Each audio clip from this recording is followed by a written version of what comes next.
Action. Hello and welcome to A Midsummer Night's Dream performed by the cast of VIP Ignite.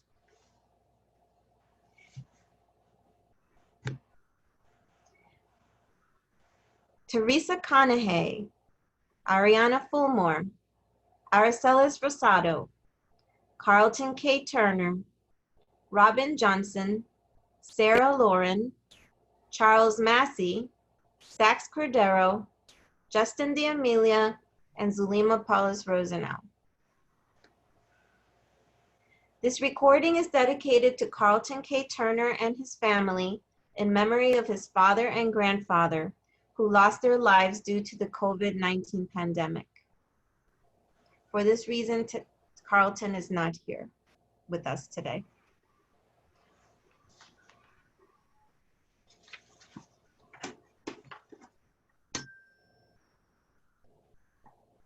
Now, fair Hippolyta, our nuptial hour draws on apace. 4 happy days bring another moon. But oh, methinks how slow this old moon wanes. She lingers my desires, like to a stepdame or a dowager long withering out a long man's revenue. 4 days will quickly sleep themselves in night. 4 days will quickly dream away the time, and then the moon, like to a silver bow, now bent in heaven, shall behold the night of our solemnities. Go, Philostrate, stir up the Athenian youth in merriment, awake the pert and nimble spirit of mirth, turn melancholy forth to funerals. The pale companion is not for a pomp. Hippolyta, I wooed thee with my sword and won thy love doing thee injuries. But I will wed thee in another key, with pomp, with triumph, and with revelling. Enter Aegeus and his daughter Hermia and Lysander and Demetrius. Happy be Theseus, our renowned duke. Thanks, good Aegeus. What's the news with thee? Full of vexation come I with complaint against my child, my daughter Hermia. Stand forth, Demetrius, my noble lord.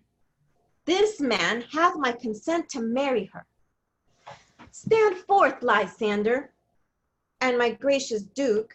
This man hath bewitched the bosom of my child. Thou, Lysander, thou hast given her rhymes and interchanged love tokens with my child. Thou hast by moonlight at her window sung with feigning voice verses of feigning love, and stolen the impression of her fantasy with bracelets of thy hair, rings, gauds, conceits, knacks, trifles, nosegays, sweetmeats, messengers of strong prevailment in unhardened youth. With cunning hast thou filched my daughter's heart, turned her obedience, which is due to me, to stubborn harshness. And my gracious duke, be it so, she will not hear before your grace. Consent to marry with Demetrius. I beg the ancient privilege of Athens. As she is mine, I may dispose of her, which shall be either to this gentleman or to her death, according to our law, immediately provided in this case. What say you, Hermia? Be advised, fair maid. To you, your father should be as a god, one that composed your beauty, and one to whom you are but as a form and wax. By him imprinted and within his power to leave the figure or disfigure it. Demetrius is a worthy gentleman. So is Lysander. In himself he is, but in this kind, wanting your father's voice, the other must be held the worthier. And with my father looked but with my eyes. Rather your eyes must with his judgment look. I do not entreat you, your grace, to pardon me.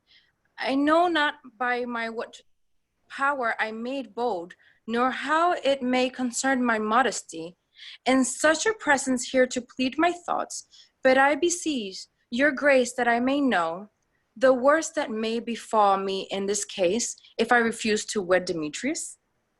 Either die the death, or to abjure forever the society of men. Therefore, fair Hermia, question your desires, know your youth, examine well your blood, whether if you yield not to your father's choice, you can endure the livery of a nun, for I to be in shady cloister mute, to live a barren sister all your life, chanting faint hymns to the cold fruitless moon. Thrice blessed they that master so their blood to undergo such maiden pilgrimage. Be earthier happy is the rose distilled than that which, withering on the virgin thorn, grows, lives, and dies in single blessedness. So will I grow, so live, so die, my lord, ere I'm my virgin patent up, unto his lordship whose unwished yoke my soul consents not to give serenity. Take time to pause, and by the next moon, the sealing day betwixt my love and me for everlasting bond of fellowship, upon that day, either prepare to die for disobedience to your father's will, or else to wed Demetrius as he would, or on Diana's altar to protest for austerity and single life.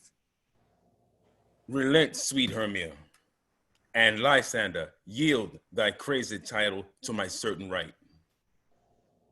You have her father's love, Demetrius. Let me have Hermia's. Do you marry him? Scornful Lysander, true he hath my love, and what is mine, my love shall render him. And she is mine, and all my right of her I do estate unto Demetrius. I am, my lord, as well derived as he, as well possessed. My love is more than his. My fortunes every way is fairly ranked, as Demetrius's, and which is more than all those boasts can be. I am beloved of beauteous Hermia. Why should I not then prosecute my right? Demetrius, I will avouch it to his head, made love to Nader's daughter Helena, and won her soul. And she, sweet lady, dotes, devoutly dotes in idolarity upon his spotted and inconstant man. I must confess that I have heard so much, and with Demetrius thought to have spoke thereof. But being overfull of self-affairs, my mind did lose it. But Demetrius, come, and come, Aegeus, you shall go with me. I have some private schooling for you both. For you, fair Hermia, look you arm yourself to fit your fancies to your father's will, or else the law of Athens yield you up, which by no means we may extenuate, to death or to a vow of single life. Come, my Hippolyta, what cheer, my love? Demetrius and Aegeus, go along. I must employ you in some business against our nuptial and confirm with you of something nearly that concerns yourself. With duty and desire we follow you. How now, my love? Why is your cheek so pale? How chance the roses there do fade so fast? Belike for what of rain, wish I could well betham them from the tempest of my eyes. Ay me, for all that I could ever read, could ever hear the tale of history, the course of true love did never run smooth, but neither it was different in blood. Oh, cross, too high to be entrailed too low? Or else misgrasped in respect of years. Oh, spite, too old to be engaged too young. Or else it stood upon the choice of friends. Oh, hell, to choose love by another's eyes? Or if there was a sympathy in choice, war, death, or sickness, did lay siege to it, making it momentary as a sound, swift as a shadow, short as any dream, brief as the lightning in the collid night, that in a spleen unfolds both heaven and earth, and ere a man hath power to say, behold, the jaws of darkness to devour it up. So quick, bring things, come to confusion. If then true lovers have been ever crossed, it stands as an edict in destiny. Then let us teach our trial patience, because it is customary cross. As due to love as thoughts and dreams and sights, wishes and tears, poor fancies followers. A good persuasion. Therefore hear me, Hermia. I have a widow aunt, a dowager of great revenue, and she hath no child. From Athens is her house, remote 7 leagues, and she respects me as her only son. There, gentle Hermia, may I marry thee, and to that place in sharp Athenian law cannot pursue us. If thou lovest me then, steal forth thy father's house tomorrow night, and in the wood a league without the town, where I did meet thee once, Helena, to do observe morn of May. There will I stay for thee.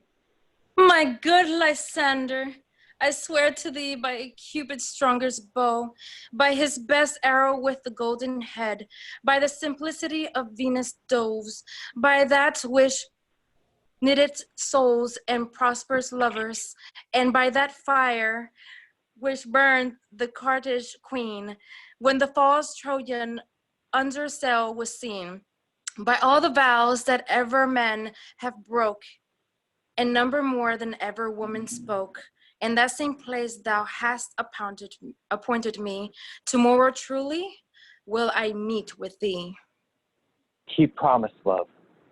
Look, here comes Helena. Good spear, fair Helena. Whither away? Call you me fair? That fair again unsay.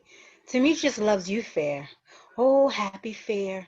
Your eyes are lotus stars, and your tongue sweet air, more tunable than lark to shepherd's ear, when wheat is green, when hawthorn buds appear. Sickness is catching. Oh, our favors so. Yours would I catch, fair Hermia, ere I go. My ear should catch your voice, my eye, your eye. My tongue should catch your tongue's sweet melody. Were the world mine, Demetrius be baited. The rest I'd give to you to be translated. Oh, teach me how you look, with what art you sway the motion of Demetrius's heart. I frown upon him, yet he loves me still. Oh, that your frowns would teach my smile such skill. I give him curses, yet he gives me love.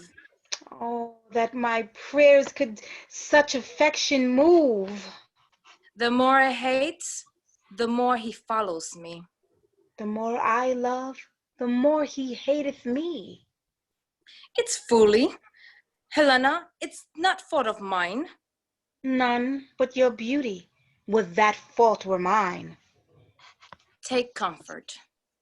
He no more shall see my face. Lysander and myself will fly this place. Before the time I did Lysander see, seemed Athens as a paradise to me. Oh, then, what graces in my love to dwell, that he hath turned a heaven unto a hell. Helen, to you our minds we will unfold. Tomorrow night when Phoebe doth behold her silver visage in the watery glass, decking with liquid pearl and bladed glass, at time that lover's flight doth still conceal, through Athens' gates have we devised to steal.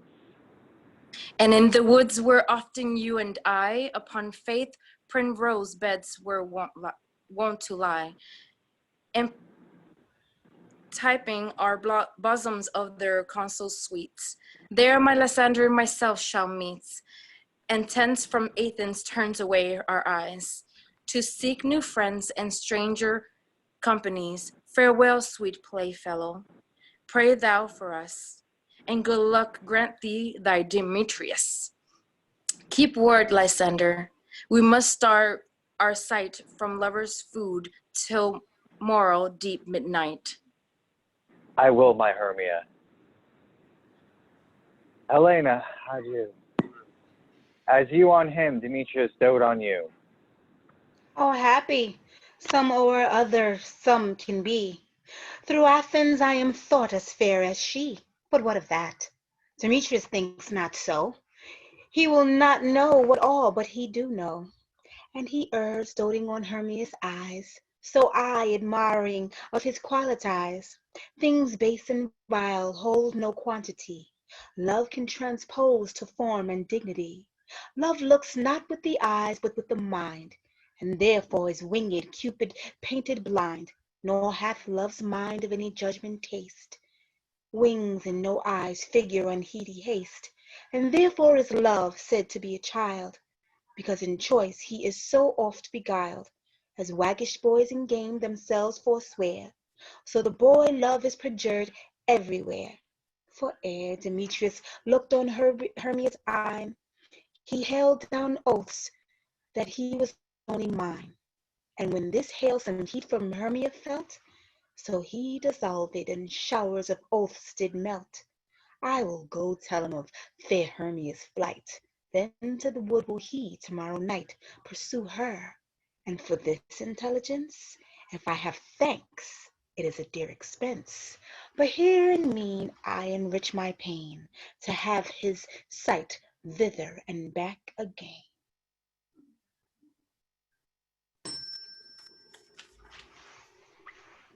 Enter Quince the carpenter, and Snug the joiner, and Bottom the weaver, and Flute the bellows mender, and Snout the tinker, and Starveling the tailor into the woods. It is all a company here. You were best to call them generally, man by man, according to the script. It is the score of every man's name which thought fit through all Athens to playing our interlude before the Duke and the Duchess on his wedding day at night. First, good Peter Quince, say what the play treats on, then read the names of the actors, and so grow to a point. Mary, our play is the most lamentable comedy and most cruel death of Pyramus and Thisbe. A very good piece of work, I assure you, and a merry. Now, good Peter Quince, call forth your actors by the scroll. Masters, spread yourselves. Answer as I call you. Nick Bottom, the weaver. Ready. Name what part I am for and proceed. You, Nick Bottom, are set down for Pyramus. What is Pyramus? A lover or a tyrant? A lover that kills himself, most gallant for love. That will add some tears in the true performing of it. If I do it, let the audience look to their eyes. I will move storms. I will condole in some measure. To the rest. Yet my chief humor is for a tyrant. I could play Hercules rarely, or a part to tear a cat in to make all split. The raging rocks and shivering shocks shall break the locks of prison gates, and Phoebus's car shall shine from far and mark and mar the foolish fates. This was lofty. Now name the rest of the players. This is Hercules' vein, a tyrant's vein. A lover is more condoling. Francis Flute, the bellows mender. Here, Peter Quince. Flute, you must take Thisbe on you. And what is Thisbe? A wandering knight? It is the lady that Pyramus must love. Nay, faith, let me not play a woman. I have a beard coming. That is all one. You shall play it in a mask, and you may speak as small as you will. And I may hide my face. Let me play Thisbe too. I'll speak in a monstrous little voice. Disney, Disney. Ah, Pyramus, my lover dear, thy Thisbe dear, and lady dear. No, no, you must play Pyramus and flute, you Thisbe. Well, proceed. Robin Starveling, the tailor. Here, Peter Quince. Robin Starveling, you must play Thisbe's mother. Snout, the tinker. Here, Peter Quince. You, Pyramus' father. Myself, Thisbe's father. Snock the joiner, you, the lion's part. And I hope here's a play fitting. Have you the lion's part written? Pray you, if it be, give it me, for I am slow of study. You may do it exemplary, for it is nothing but roaring. Let me play the lion too. I will roar, that it will do any man's heart good to hear me. I will roar, that I will make the Duke say, let him roar again, let him roar again. And you should do it too terribly. You will fright the Duchess and the ladies, that they will shriek, and that were enough to hang us all. That would hang us all, every mother's son. That would hang us all. I grant you, friends, if you should fright the ladies out of their wits, they would have no more discretion but to hang us. But I will aggravate my voice so that I will roar as gently as any sucking dove. I will roar you and 'twere any nightingale. You can play no part but Pyramus, for Pyramus is a sweet-faced man, a proper man as one shall see in a summer's day, a most lovely gentleman-like man. Therefore, you must needs play Pyramus. Well, I'll undertake it. What beard were I best to play it in? Why, what you will. I will discharge it either in your straw-colored beard, your orange tawny beard, your purple ingrain beard, or your French crown-colored beard, your perfect yellow. Some of your French crowns have no hair at all, and then you'll play barefaced. But masters, hear your parts, and I am to entreat you, request you, and desire you to come by tomorrow night and meet me in the palace wood, a mile without the town. By moonlight, there we will rehearse. For if we meet in the city, we shall be darkened with company, and our devices known. In the meantime, I will draw a bill of property such as our play wants. I pray you, fail me not. We will meet, and there we may rehearse most obscenely and courageously. Take pains, be perfect. Adieu. At the Duke's Oak we meet. Enough, enough. Hold or cut bowstrings. How now, spirit? Whither wander you?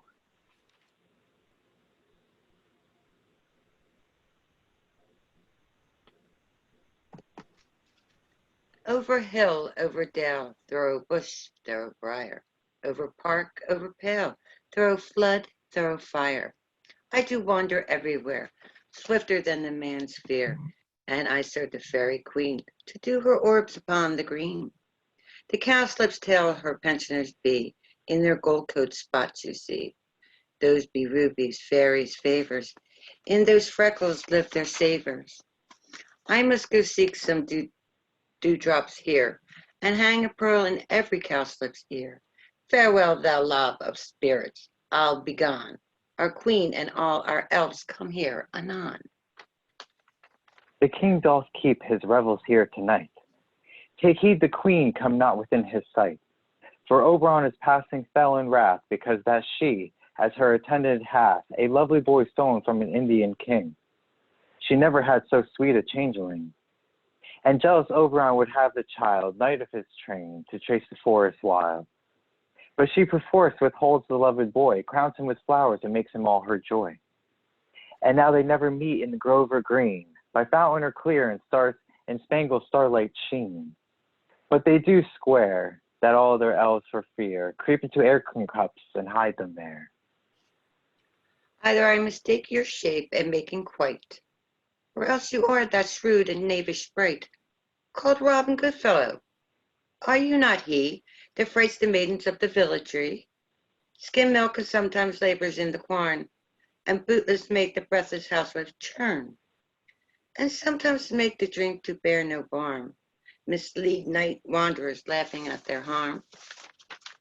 Those that hobgoblin call you, and sweet Puck, you do their work, and they shall have good luck. Are not you he? Thou speakest all right. I am that merry wanderer of the night.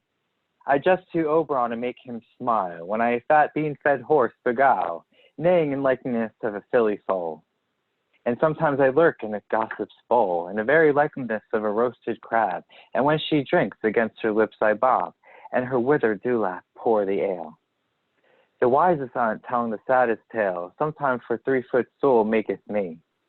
And then I slip from her bum, down topples she, and Taylor cries into the cup. And then the whole choir hold their hips and laugh, and the maxim in their mirth and sneeze and swear, and merry hours never wasted there. But room, fairy, here comes Oberon. And here my mistress, would that he were gone.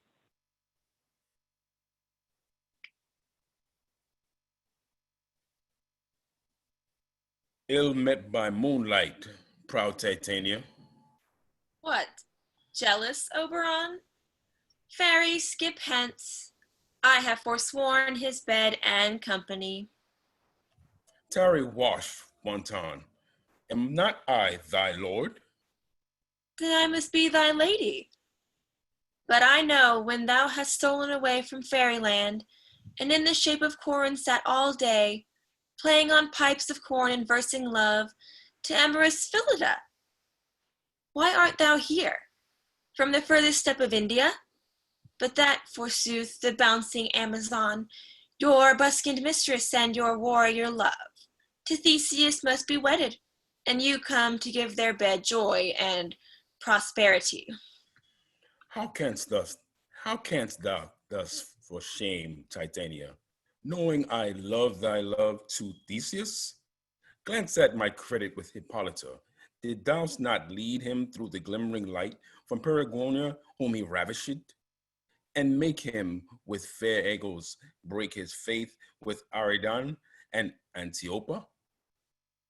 These are the forgeries of jealousy, and never since the middle summer spring met we on hill, in dale, forest, or mead, by paved fountain or by rushy brook, or in the beached margent of the sea, to dance our ringlets to the whistling wind. But with thy brawls thou hast disturbed our sport. Therefore the winds, piping to us in vain, as in revenge have sucked up from the sea contagious fogs, which falling in the land have every pelting river made so proud that they have overborne their continents. The ox hath therefore stretched his yoke in vain, the ploughman lost his sweat, and the green corn hath rotted ere his youth attained a beard. The fold stands empty in the drowned field, and crows are fatted with the murrian flock. The nine men's morris is filled up with mud, and the quaint mazes in the wanton green, for lack of tread, are undistinguishable. The human mortals want their winter here. No night is now with hymn or carol blessed. Therefore the moon, the governess of floods, pale in her anger, washes all the air, that rheumatic diseases do abound, and thorough this distemperature we see. The seasons alter, hoary-headed frosts fall in the fresh lap of the crimson rose, and an old hime's thin and icy crown, an odorous chaplet of sweet summer buds, is, as in mockery, set. The spring, the summer, the childling autumn, angry winter change their wanton liveries and the mazed world. By their increase, they now knows not which is which, and this same progeny of evils comes from our debate, from our dissension. We are their parents and originals. Do you amend it then? It lies in you. Why should Titania cross her Oberon? I do but beg a little changeling boy to be my henchman. Set your heart at rest. The fairyland by is not the child of me. His mother was a votress of my order. And in the spiced Indian air by night, full often hath she gossiped by my side, and sat with me on Neptune's yellow sands, marking the embarked traders on the flood, when we have laughed to see the sails conceive, and grow big-bellied with the wanton wind, with she with pretty and with swimming gait, following her wombed and rich with my young squire, would imitate and sail upon the land, to fetch me trifles and return again, as from a voyage rich with merchandise. But she, being mortal of that boy, did die, and for her sake do I rear up her boy, and for her sake I will not part with him. How long within this wood intend you stay? Perchance till after Theseus' wedding day. If you will patiently dance in our round and see our moonlit revels, go with us. If not, shun me, and I will spare your haunts. Give me that boy, and I will go with thee. Not for thy fairy kingdom. Fairies away! We shall chide downright if I longer stay. Well, go thy way. Thou shalt not from this grove till I torment thee for this injury. My gentle pup, come hither.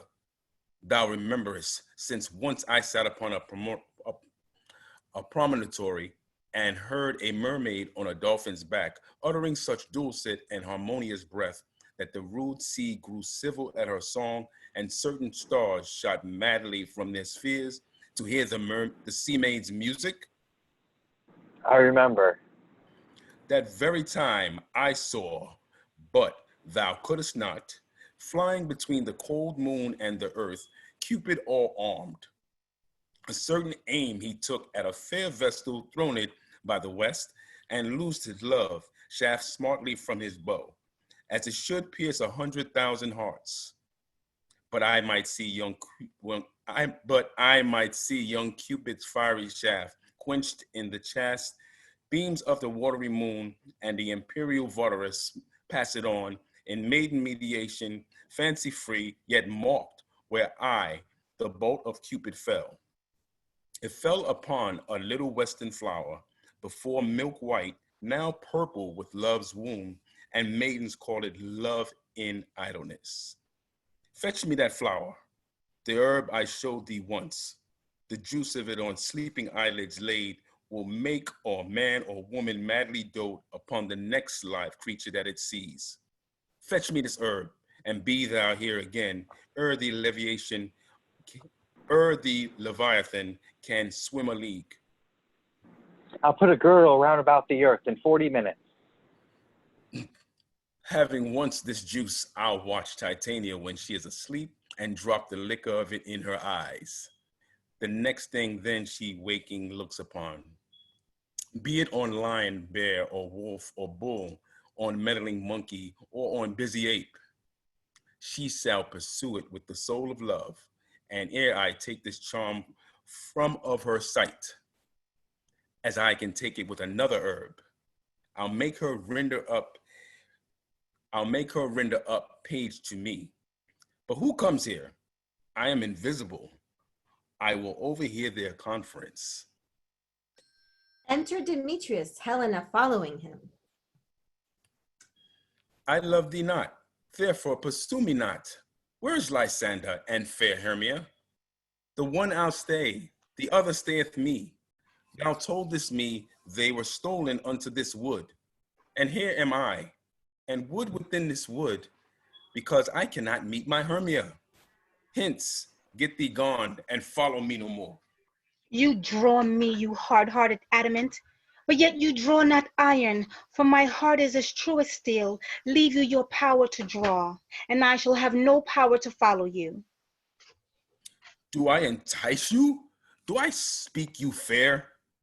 Or rather, do I not in plainest truth tell you I do not, nor I cannot love you? And even for that do I love thee, do I love you the more. I am your spaniel, and Demetrius, the more you beat me, I will fawn on you. Use me but as your spaniel. Spurn me, strike me, neglect me, lose me. Only give me leave, unworthy as I am, to follow you. What worser place can I beg in your love, and yet a place of high respect with me, than to be used as you use your dog? Tempt not too much the hatred of my spirit, for I am sick when I do look on thee. And I am sick when I look not on you. You do impeach your immodesty too much to leave the city and commit yourself into the hands of one that loves you not, to trust the opportunity of night and little counsel of a desert place with the rich worth of your virginity. Your virtue is my privilege, for that it is not night when I do see your face. Therefore I think I am not in the night. Nor does this wood lack worlds of company, for you in my respect are all the world. Then how can it be said I am alone when all the world is here to look on me? I'll run from thee and hide me in the breaks and leave thee to the mercy of the wild beasts. The wildest hath not such a heart as you. Run when you will, the story shall be changed. Apollo flies and Daphne holds the chase. The dove pursues the griffin. The mild hind makes speed to catch the tiger. Bootless speed, when cowardice pursues and valor flies. I will not stay thy questions. Let me go. Or if thou follow me, do not believe, but I shall do thee mischief in the wood. I, in the temple, in the town, the field, you do me mischief. Fie, Demetrius, you wrongs do set a scandal on my sex. We cannot fight for love as men may do. We should be wooed and were not made to woo. I'll follow thee and make a heaven of hell to die upon the hand I love so well. Exit Helena. Fare thee well, nymph. Ere he do leave this grove, thou shalt fly him, and he shall seek thy love. Enter Robin. Hast thou the flower there? Welcome, wanderer. Aye, there it is. I pray thee, give it to me. I know a bank where the wild thyme blows, where oxlips and the nodding violet grows, quite over canopied with luscious woodbine, with sweet musk roses and with eglantine. There sleeps Titania some time of the night, lulled in these flowers with dances and delight. And there the snake throws her enameled skin, weed wide enough to wrap a fairy in. And with the juice of this, I'll streak her eyes and make her full of hate fantasize. Take thou some of it and seek this through grove. A sweet Athenian lady is in love with a disdainful youth. Anoint his eyes, but do it when the next thing he espies may be the lady. Thou shalt know the man by the Athenian garments he hath on. Effect it with some care, that he may prove more fond on her than she upon her love. And look thou meet me ere the first cock crow. Fear not, my lord, your servant shall do so. Robin exits. Enter Titania, queen of the fairies, with her train of fairies. Come now, a roundel and a fairy song. Then for the third part of a minute hence, some to kill cankers in the musk rose buds, some war with reminisce to their leathern wings, to my small elves' coats to make small elves' coats and some keep back the clamorous owl that nightly hoots and wonders at our quaint spirits. Sing me now asleep, then to your offices and let me rest. You spotted snakes with double tongues, thorny hedgehogs be not seen. Newts and blind worms do no wrong, come not near our fairy queen. Philomel with melody, singing our sweet lullaby. La la la la lullaby, la la la la lullaby. Never harm nor spell nor charm, come our lovely lady nigh. So good night with lullaby. Weaving spiders come not here, hence you long-legged spinners hence. Beetles black approach not near, worm nor snail do no offense. Philomel with melody, singing our sweet lullaby. La la la la lullaby, la la la la lullaby. Never harm nor spell nor charm, come our lovely lady nigh. So good night with lullaby. Titania sleeps. Hence, away, now all is well. Aloof stands sentinel. Enter Oberon. What thou seest when thou dost wake, do it for thy love, love take. Love and language for his sake. Be it ounce or cat or bear, pard or boar with bristled hair, in thy eye that shall appear. When thou wakest, it is thy dear. Wake when some vile thing is near. Enter Lysander and Hermia. Fair love, you faint with wandering in the wood, and to speak troth, I have forgot our way. We'll rest thus, Hermia, if you think it good, and tarry the comfort of the day. Be it so, Lysander. Find you out at a bed, for I upon this bank will rest my head. One turf shall serve pillow for us both, one heart, one bed, two bosoms, and one trough.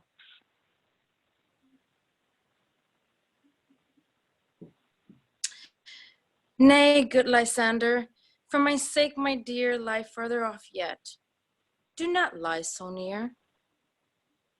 Oh, take this sense, sweet of my innocence. Love takes the meaning in love's conference.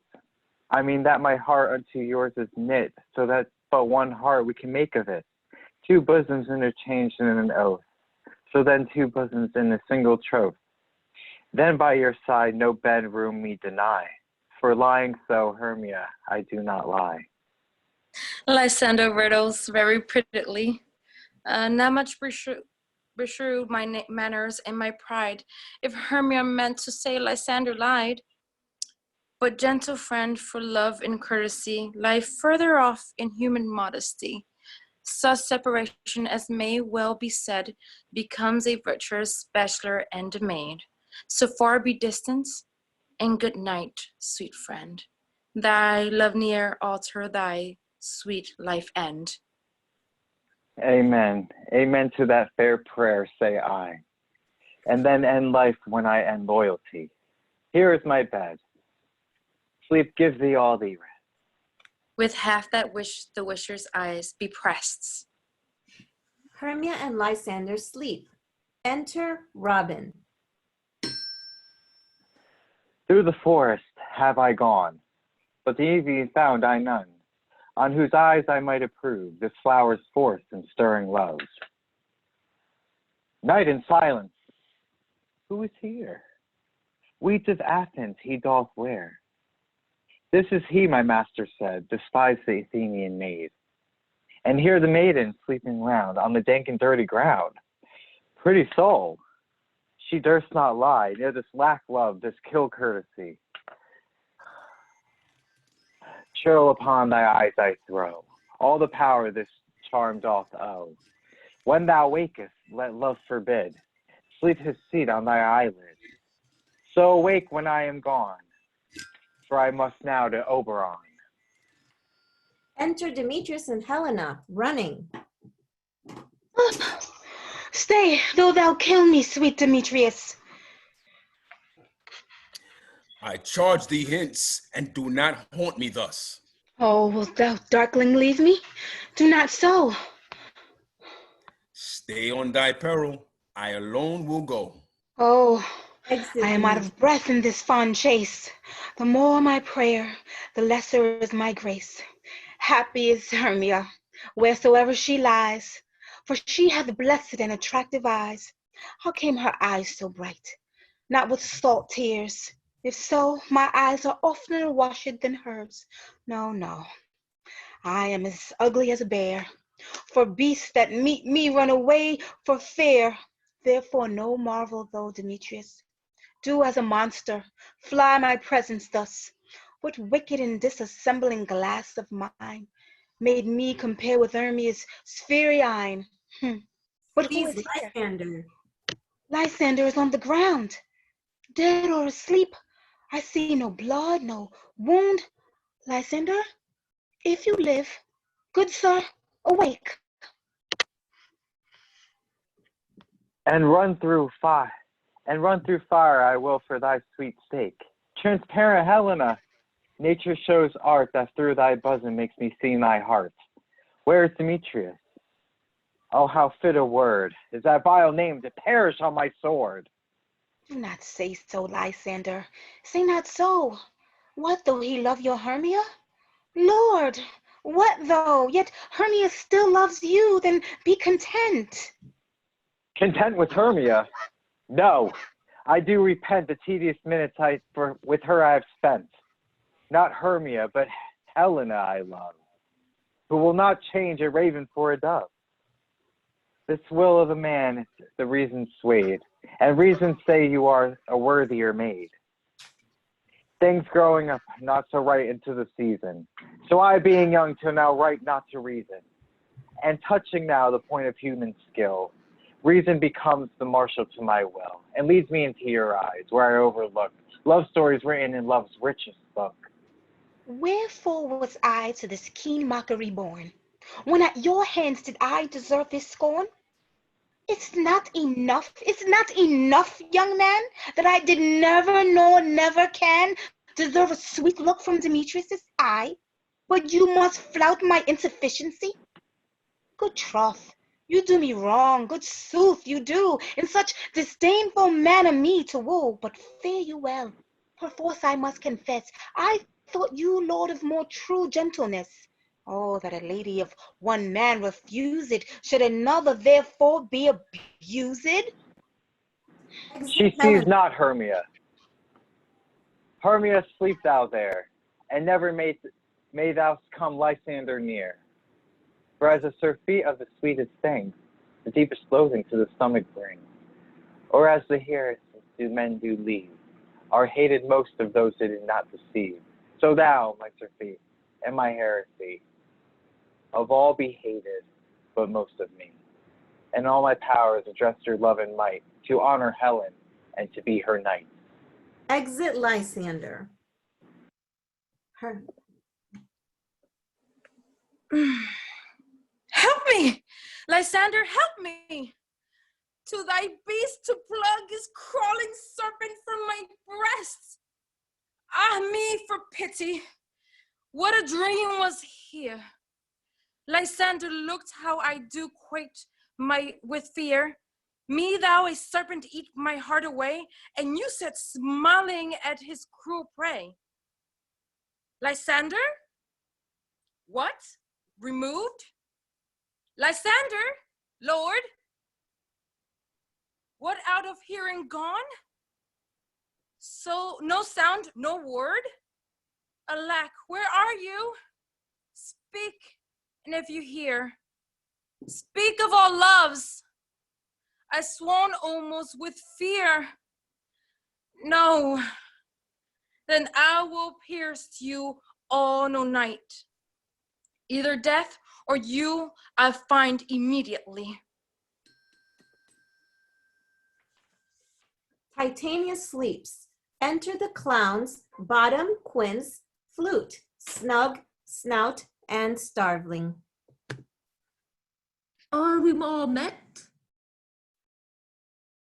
Pat, pat, and here's a marvelous, convenient place for our rehearsal. This green plot shall be our stage. This hawthorn brake, our tiring house.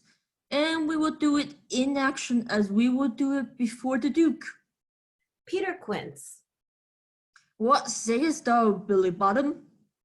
there are things in this comedy of Pyramus and Thisbe that will never please. First, Pyramus must draw a sword to kill himself, which the ladies cannot abide. How answer you that? By our Lakin, a perilous fear. I believe we must leave the killing out when all is done. Not a whit. I have a device to make all well. Write me a prologue, and let the prologue seem to say we will do no harms with our swords, and that Pyramus is not killed indeed.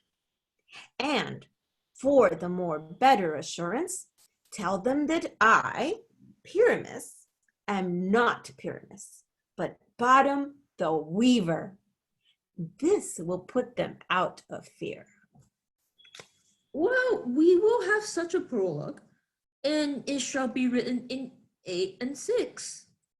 No, make it 2 more. Let it be written in 8 and 8. Will not the ladies have feared the lion? I fear it, I promise you. Masters, you ought to consider with yourselves to bring in, God shield us, a lion among ladies is a most dreadful thing. For there is not a more fearful wildfowl than your lion living. And we ought to look to it. Therefore, another prologue must tell he is not a lion. Nay, You must name his name, and half his face must be seen through the lion's neck.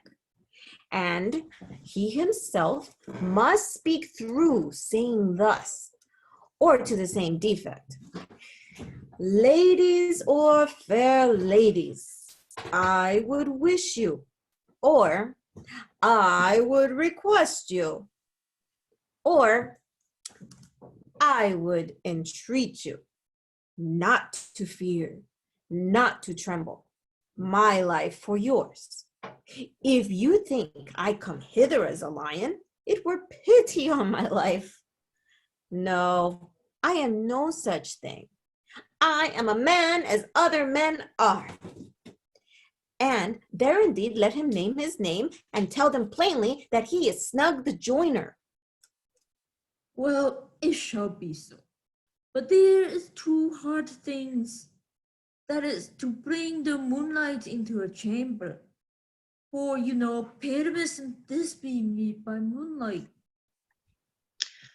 Does the moon shine that night we play our play? A calendar. Look in the almanac. Find out moonshine. Find out moonshine. Yes, it does shine that night. Why then, may you leave a casement of the great chamber window where we play open, and the moon may shine in at the casement. Aye, or else one must come in with a bush of thorns and lantern and say he comes to disfigure or to present the person of moonshine. Then there's another thing.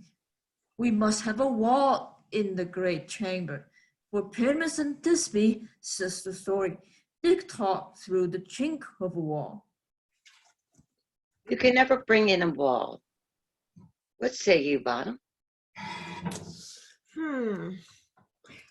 I know.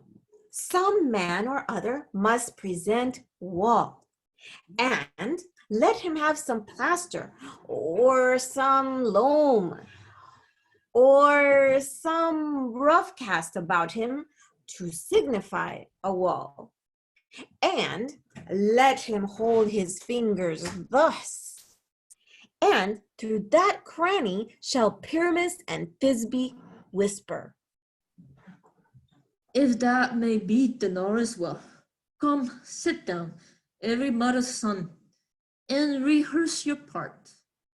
Pyramus, you begin.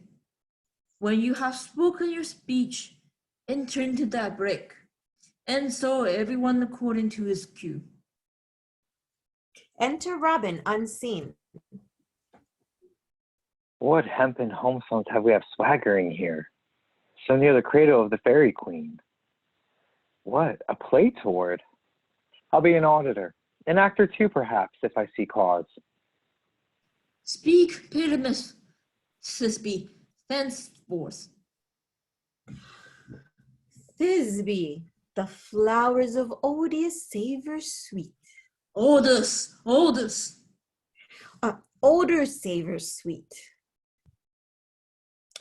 So hath thy breath, my dearest Thisbe dear. But hark, a voice. Stay thou but here a while, and by I will to thee appear. Exit Robin. Must I speak now? Aye, marry must you, for you must understand he go but to see a noise that he heard, and is to come again.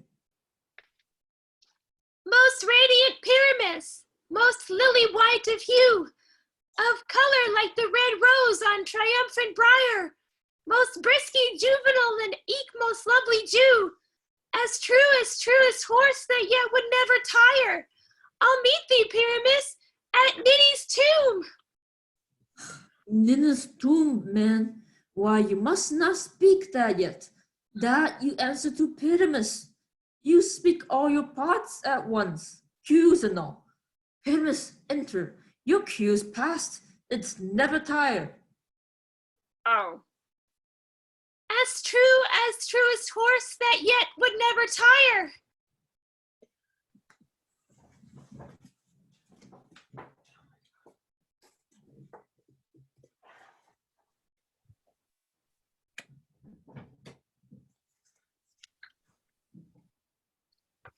If I were fair, Thisbe, I were only thine. Oh, monstrous! Oh, strange! We are hunted! Pray, masters, fly, masters, help! I'll follow you. I'll lead you about around the bog, through bush, through brake, through barrier. Sometimes a horse I'll be, sometimes a hound, a hog, a headless bear, sometimes a fire, and neigh, and bark, and grunt, and roar, and burn, like horse, hound, hog, bear, fire at every turn.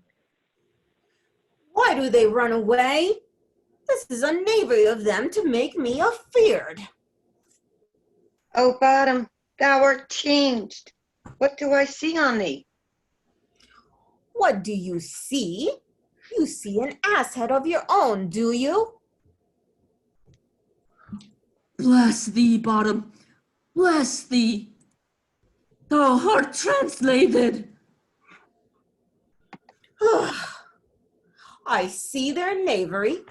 This is to make an ass of me, to fright me if they could. But I will not stir from this place, do what they can. I will walk up and down and hear, and I will sing, that they shall hear I am not afraid. The ousel cock so black of hues with orange tawny bill, the throstle with his notes so true, the wren with little quill. What angel wakes me from my flowery bed? The finch, the sparrow, and the lark, the plain sound cuckoo gray, whose note full many a man doth mark, and dares not answer nay. For indeed, who would set his wit to so foolish a bird? Who would give a bird the lie, though he cried cuckoo? Never so. I pray thee, gentle mortal, sing again. Mine ear is much enamored of thy note, so is mine eye enthralled to thy shape, and thy fair virtue's force perforce doth move me, on the first view to say, to swear, I love thee. Methinks, mistress, you should have little reason for that. And yet, to say the truth, reason and love keep little company together nowadays. The more the pity that some honest neighbors will not make them friends. Nay, I can gleek upon occasion. Thou art as wise as thou art beautiful. Not so neither, but if I had wit enough to get out of this wood, I have enough to serve mine own turn. Out of this wood do not desire to go. Thou shalt remain here, whether thou wilt or no. I am a spirit of no common rate. The summer still doth tend upon my state, and I do love thee. Therefore go with me. I'll give thee fairies to attend on thee, and they shall fetch thee jewels from the deep, and sing while thou on pressed flowers doth sleep. And I will purge thy mortal grossness, so that thou shalt like an airy spirit go. Peas blossom, cobweb, moth, and mustard seed.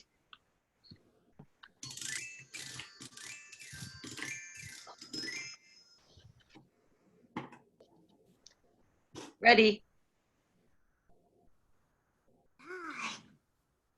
And I? Where shall we go? Be kind and courteous to this gentleman. Hop in his walks and gambol in his eyes. Feed him with apricots and dewberries, with purple grapes, green figs, and mulberries. The honey bags steal from the humble bees, and for the night tapers crop their waxen thighs, and light them at the fiery glowworm's eyes, to have my love to bed and to arise, and pluck the wings from painted butterflies, to fan the moonbeams from his sleeping eyes. Nod to him, elves, and do him courtesies. Hail, mortals. Hail. Hail. I cry your worship's mercy heartily. I beseech your worship's name. Cobweb. I shall desire of you more of acquaintance. Good Master Cobweb, if I cut my finger, I shall make bold with you. Your name, honest gentleman? Peas blossom. Oh, I pray you commend me to Mr. Squash, your mother, and to Master Peace God, your father. Good Master Peace Blossom, I shall desire you of more acquaintance too. Your name, I beseech you, sir? Mustard seed. Good Master Mustard Seed, I know your patience well. That same cowardly, giant-like ox beef hath devoured many a gentleman in your house. I promise you your kindred had made my eyes water ere now. I desire you of more acquaintance, good Master Mustard Seed.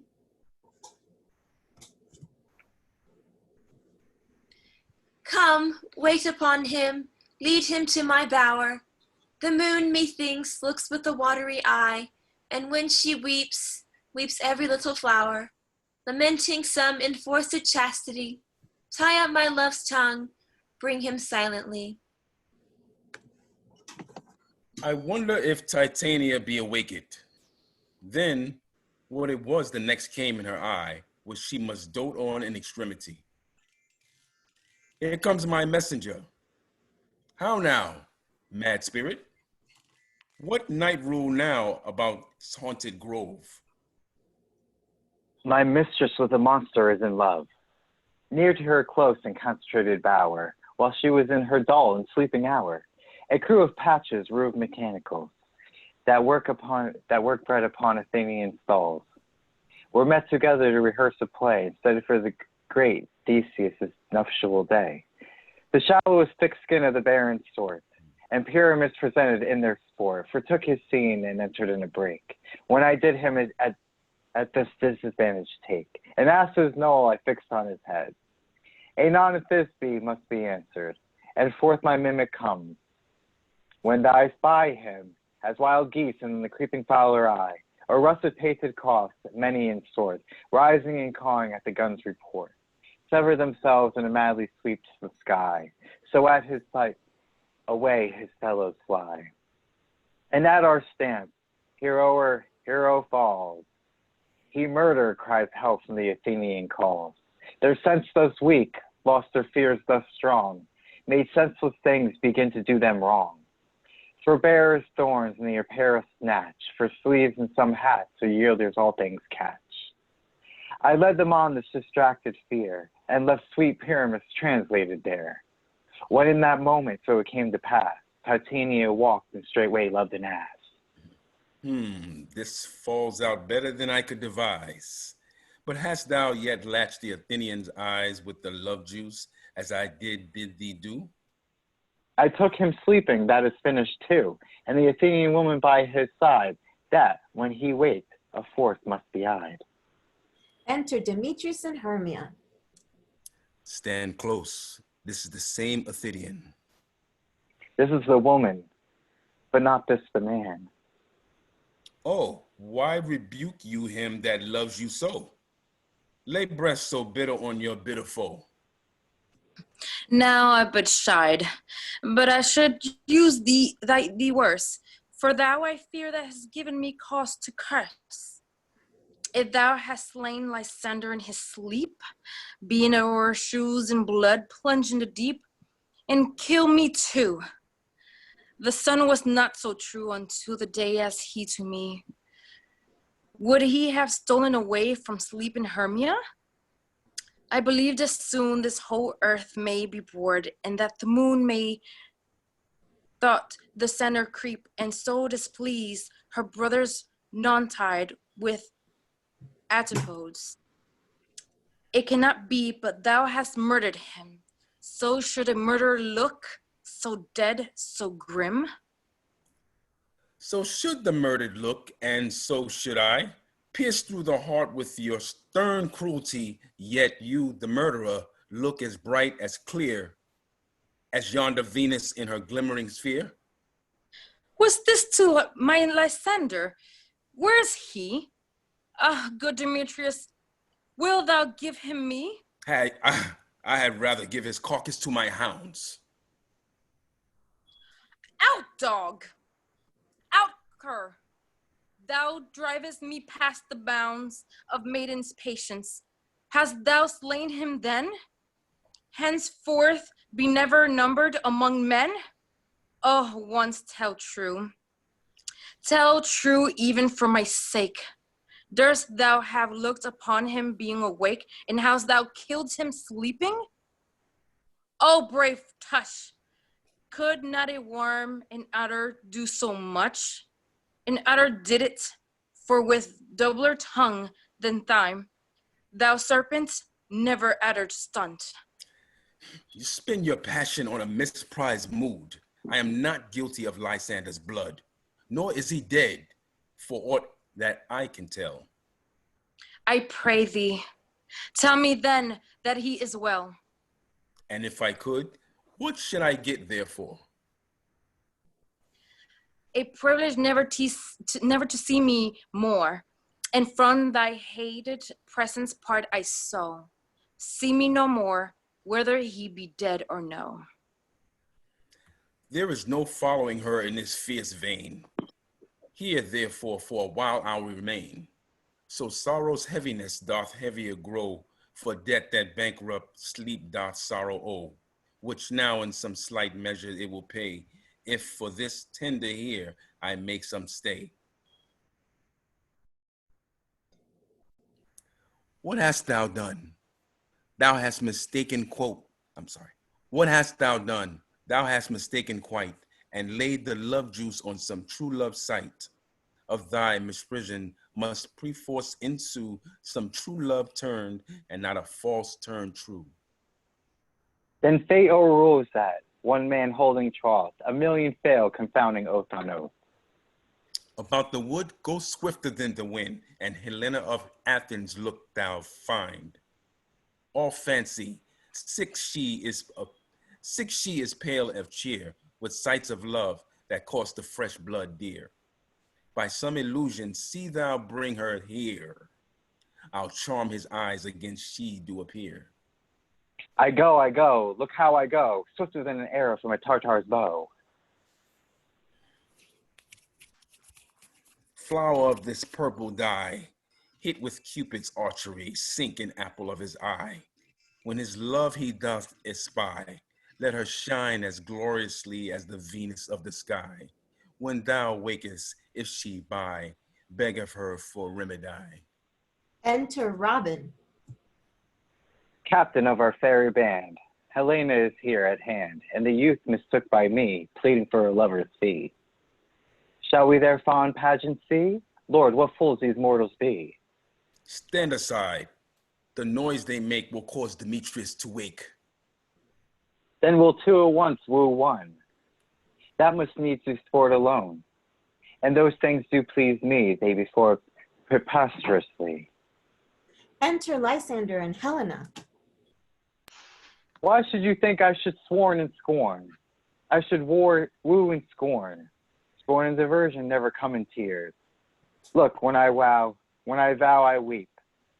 And vows so born in their nativity all truth appears. How can these seem scorn to you? Bearing the badge of faith prove them true. You do advance your cunning more and more. When truth kills truth, O devilish holy fray, these vows are Hermia's. Will you give her o'er? Weigh oath with oath, and you will nothing weigh. Your vows to her and me, put in two scales, will even weigh, and both as light as tails. I had no judgment when to her I swore. Nor none. In my mind, now you give her o'er. Demetrius loves her. He loves not you. Oh, Helena, goddess, nymph, perfect, divine, to what, my love, shall I compare thine eye? Crystal is muddy. Oh, ripened show. Thy lips, those kissing cherries, tempting grow. That pure congealed white, high Taurus' snow, fanned with eastern and turns to a crow. When thou holdest up thy hand, oh, let me kiss this princess of pure white, this seal of bliss. Oh, spite. Oh, hell. I see you are all bent to set against me for your merriment. If you were civil and knew courtesy, you would not do me thus much inquiry. Can you not hate me as much as I know you do? And you must join in soul to mock me too? If you were men, as men you are in show, you would not use a gentle lady so, to vow and swear and superpraise my parts, when I am sure you hate me with your hearts. You are both rivals and love Hermia, and now both rivals to my Helena. A trim exploit, a manly enterprise, to conjure tears up in a poor maid's eyes, with your derision. None of noble sort would you so offend a virgin and extort a poor soul's patience, all to make you sport. You are unkind, Demetrius. Be not so, for you love Hermia. This you know I know. And here, with all goodwill, with all my heart, in Hermia's love I yield you up my part. And yours of Helena to be bequeathed, whom I do love, and you do till my death. Never did Marcus waste more idle breath.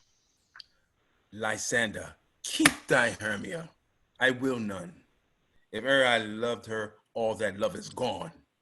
My heart to her but as guest wise sojourned, and now to Helen is home returned, there to remain. Helen, it is not so. Disparage not the fate thou dost not know, lest to thy peril, though abide dear. Look where thy love comes. Yonder is thy dear. Dark night that from the eye his function takes, the ear more quick of apprehension makes, wherein it doth impair the seeing sense, it pays the hearing double recompense. That art night by my eye Lysander found, my ear I thank it brought me to thy sound. But why unkind didst thou leave me so? Why should he stay, whom loss does press to go? What love could press Lysander from my side? Lysander's love, thou would not let him be bide. Fair Helena, who more englids the night than all ye fiery, all ye of eyes of light. Why seekest thou me? Cannot take this deed I know. I hate and embarrass thee. Make me leave so. You speak not as you think. It cannot be. Lo, she is one of this confederacy. Now I perceive they have conjoined all three to fashion this false sport in spite of me. Injurious Hermia, most ungrateful maid, have you conspired? Have you with these contrived to bait me with this foul derision? Is all the counsel that we two have shared, the sisters' vows, the hours that we have spent? When we have the chide hasty-footed time for parting us, is it all forgot? All school days, friendship, childhood innocence, we, Hermia, like two artificial gods. Have we with our needles created both one flower, both on one sampler, sitting on one cushion? Both warbling of one song, both in one key, as if our hands, our sides, voices, and minds had been incorporate. So we grew together, like to a double cherry, seeming parted, but yet in a union and partition, two lovely berries molded on one stem. So with two seeming bodies, but one heart, two of the first, like coats and heraldry, due but to one crowned with one crest. And will you rent our ancient love asunder to join with men in scorning your poor friend? It is not friendly, 'tis not maidenly. Our sex as well as I may chide you for it, though I alone do feel the injury. I am amazed at your passionate words. I scorn you not. It seems that you scorn me. Have you not said, Lysander, as in scorn to follow me and praise me with my eyes and face, and made your other love Demetrius, who even but now did spurn me with his foot to call me goddess, nymph, divine and rare, precious and celestial? Wherefore speaks he this to her he hates? And wherefore thy Lysander deny your love, so rich within his soul, and tender me, forsooth affection, but by your setting on, by your consent? What though I be not so in grace as you, so hung upon with love so fortunate, but miserable most to love unloved? But this you should pity rather than despise. I understand not what you mean by this. I do. Persevere, counterfeit sad looks, make mouths upon me when I turn my back, wink at each other, hold the sweet jest up. This sport well carried shall be chronicled. If you have pity, grace, or manners, you would not make me such an argument. But fare ye well, 'tis partly my own fault, which death or absence soon shall remedy. Stay gentle, Helen. Hear my excuse. My love, my life, my soul, fair Helena. Oh, excellent. Sweet, do not scorn her so. She cannot entreat, I can compel. Thou canst compel no more than she can entreat. Thy treats have no more strength than her weak prayers. Helen, I love thee. By thy my life, I do. I swear by that I wish I will lose for thee, to prove him false that says I love thee not. I say I love thee more than he can do. If thou say so, withdraw and prove it too. Quick, come. Lysander, where to tends all this? Away, you Ethiop! No, you'll seem to break loose. Take on as you would follow, but yet come not. You are a tame man. Go. Hang off, thou cat, thou burr, vile thing, let loose, or I'll shake thee from me like a serpent. Why are you so grown, so rude? What change is this, sweet love? Thy love, our taunty taught her out loathed medicine, oh hated potion heads. Do you not yeast? Yes, sooth, and so do you. Demetrius, I will keep my word with thee. I would I had your bond, for I perceive a weak bond holds you. I'll not trust your word. What? Should I hurt her, strike her, kill her dead? Although I hate her, I'll not harm her so. What can you do me greater harm than hate? Hate me? Wherefore? Oh me! What news, my love? Am I not Hermia? Are you not Lysander? I am as fair now as I was erewhile. Since night you loved me, yet since night you left me. Why then you left me? Oh, the gods forbid! In earnest, shall I say? Aye, by my life, I never did desire to see thee more. Therefore be out of hope, of question, of doubt. Be certain nothing truer. 'Tis no jees that I do hate thee and love Helena. You juggler, you canker blossom, you thief of love. What, have you come by night and stolen my love's heart from him? Oh, fine, I faith. Have you no modesty, no maiden shame, no touch of bashfulness? What will you tear impatient answers from my gentle tongue? Fie, you counterfeit, you puppet, you! Puppets? Why so? Ah, that way goes the game.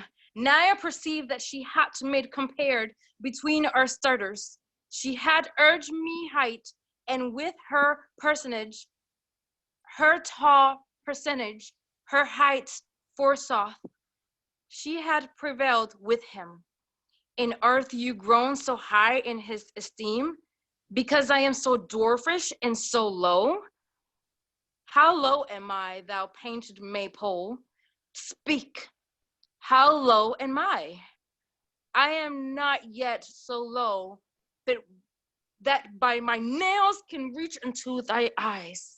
I pray you, though you mock me, gentlemen, let her not hurt me. I was never cursed. I have no gift at all in shrewishness. I am a right mate for my cowardice. Let her not strike me. You perhaps may think because she is something lower than myself that I can match her. Lower? Hark again. Good Hermia, do not so bitter with me. I evermore did love you, Hermia. Did ever keep your counsels, never wronged you. Save that in love unto Demetrius, I told him of your stealth unto this wood. He followed you. For love I followed him, but he hath chid me hence and threatened me to strike me, spurn me, nay, to kill me too. And now, so you will let me quiet go, to Athens will I bear my folly back, and follow you no further. Let me go. See how simple and how fond I am? Well, get you gone. Who isn't that hinders you? A foolish heart that I leave here behind. What, with Lysander? With Demetrius. Be not afraid. She shall not harm thee, Helena. No, sir, she shall not. No, sir, she shall not, though you take her part. Oh, and she's angry. She's keen and shrewd. She was a vixen when she went to school. And though she be but little, she is fierce. Little again? Nothing below and little. Why will you suffer her to flaunt me thus? Let her come to her. Get you gone, you dwarf, you minimus of hindering knotgrass maid, you bead, you acorn. You are too officious in her behalf that scorns your services. Let her alone. Speak not of Helena. Take not her part. For thou dost intend never so little show of love to her, thou shalt abide it. Now she holds me not. Now follow, if thou darest, to try whose right of thine or mine is most in Helena. Follow? Nay, I'll go with thee cheek by jowl. You mistress, all this coils long of you. Nay, go not back. I will not trust you. I, No longer stay in your cursed company. Your hands than mine are quicker for a fray. My legs are longer, though, to run away. Exit Helena. I'm amazed and how know not what to say. Exit Hermia. This is thy negligence. Still thou makest mistakest, or else committest thy knaveries willfully. Believe me, King of Shadows, I mistook. Did not you tell me I should know the man by Athenian garment he had on? And so far blameless proves my enterprise, and that I have noted in the Athenians' eyes. And so far am I glad to do its source, as their jangling I esteem a sport. Thou seest these lovers seek a place to fight. Hide therefore, Robin, overcast the night. The starry weekend cover thou anon with drooping fog as black as Acheron, and lead these testy rivals so astray as one come not within another's way. Like to Lysander, sometime frame thy tongue, then stir Demetrius up with bitter wrong. And sometime rail thou like Demetrius, and from each other look thou lead them thus, till o'er their brows death, counterfeiting sleep, with leaden legs and batty wings doth creep. Gives Robin another flower. Then crush this herb into Lysander's eye, whose liquor hath this virtuous property to take from hence all error with his might, and make his eyeballs roll with wonted sight. When thy next wake, all this derision shall seem a dream and fruitless vision, and back to Athens shall the lovers wend, with league whose date till death shall never end. Whiles I in this affair do thee employ out to my queen and beg her Indian boy, and then I will charmed I release from monsters' view, and all things shall be peace. My fairy lord, this must be done with haste, for night's swift dragons cut the clouds full fast, and yonder shines Aurora's harbinger.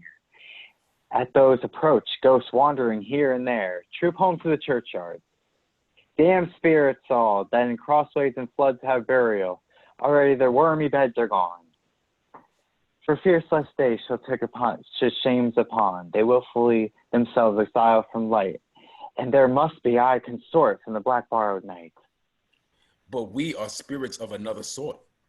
I with the morning's love have oft made sport, and like a forester the groves may tread, even till the eastern gate, all fiery red, opening to Neptune with fair blessed beams, turns into yellow gold his salt green streams. But notwithstanding haste, make no delay, we may effect this business yet ere day. Exit Oberon. Up and down, up and down, I will lead them up and down. I am feared in field and town. God will lead them up and down. Here comes one. Where art thou, proud Demetrius? Speak thou now. Here, villain, jaw and ready, where art thou? I will be in thee straight sight. Follow me then to plainer ground. Lysander. Lysander, speak again. Thou run away, thou coward, art thou fled? Speak. In some bush? Where dost thou hide thy head? Robin as Lysander. Thou coward, art thou bragging to the stars, telling the bushes thou look'st for the wars, and wilt not come? Come recreate. Come recant. Come, thou child, I'll whip thee with a rod. He is defined that draws a sword on thee. Yea, art thou there? Robin as Lysander. Follow my voice. We'll try no manhood here. Exits. Enter Lysander. He goes before me and still dares me on. When I come where he calls, then he is gone. The villain is much lighter heeled than I. I follow fast, but faster did he fly. That I am fallen in dark, uneven way, and here will rest me. Come thou gentle day, for if but once thou shall me light thy gray, I'll find Demetrius and revenge this spite. Enter Robin and Demetrius. Robin as Lysander. Coward, why comest thou not? Abide me, if thou darest, for well I wot thou runnest before me, shifting every place and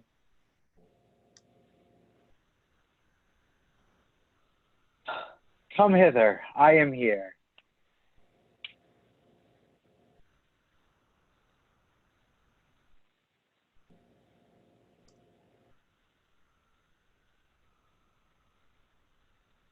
hello?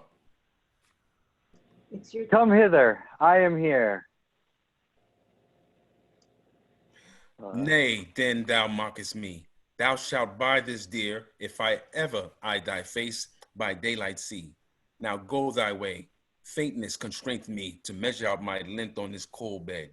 By day's approach, look to be visited. lies down and sleeps. Enter Helena.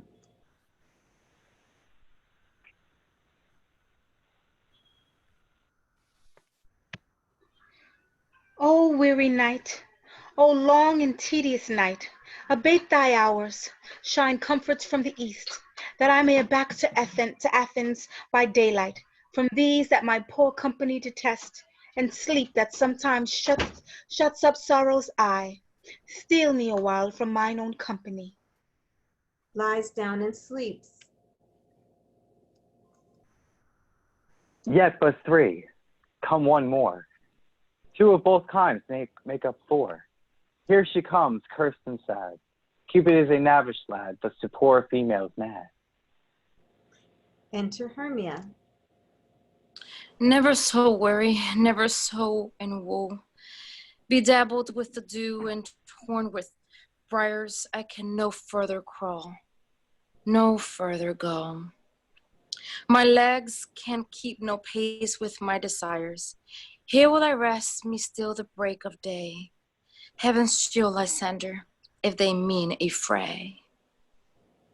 She sleeps. On the ground, sleep sound. I'll apply to your eye gentle lover remedy. When thou wakest, thou takest true delight in the sight of thy former lady's eye, and the country proverb known that every man should take his own. In your waking shall be shown. Jack shall have Jill, not shall go ill. The man shall have his mare again, and all shall be well.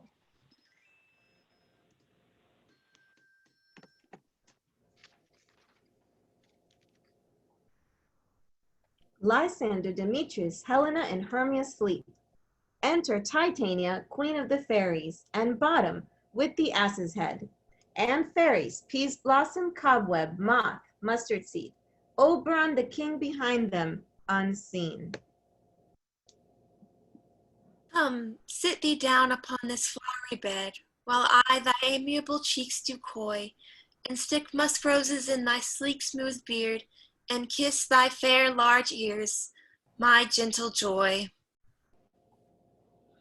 Where's Peas Blossom? Ready? Scratch my head, Peas Blossom. Where's Monsieur Cobweb? Ready. Monsieur Cobweb, good monsieur, get your weapons in your hand and kill me a red-hipped humblebee on the top of a thistle. And good monsieur, bring me the honey bag. Do not fret yourself too much in the action, monsieur. And good monsieur, have a care the honey bag break not. I would be loath to have you overflown with a honey bag, signor. Where's Monsieur Mustard Seed? Ready? Give me your nief, Monsieur Mustard Seed. Pray you, leave your courtesy, good monsieur. What's your will? Nothing, good monsieur, but to help cavalry Cobweb to scratch. I must to the barber's, monsieur, for methinks I'm marvelously hairy about the face. And I am such a tender ass, if my hair do but tickle me, I must scratch. What, wilt thou hear some music, my sweet love? I have a reasonable good ear in music. Let's have the tongues and the bones. Or say, sweet love, what thou desirest to eat? Truly, a peck of provender. I could munch your good dry oats. Methinks I have a great desire to a bottle of hay. Good hay, sweet hay, hath no fellow. I have a venturous fairy that shall seek the squirrel's hoard and fetch thee new nets. I had rather have a handful or two of dried peas, but I pray you, let none of your people stir me. I have an exposition of sleep come upon me. Sleep thou, and I will wind thee in my arms. Fairies, be gone, and be all ways away.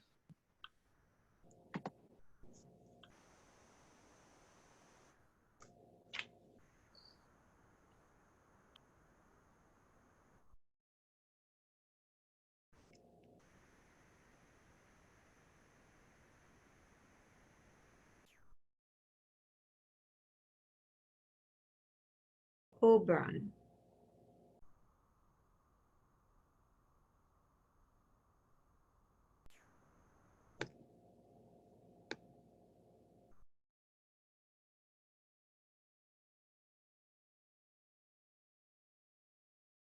Welcome, good Robin.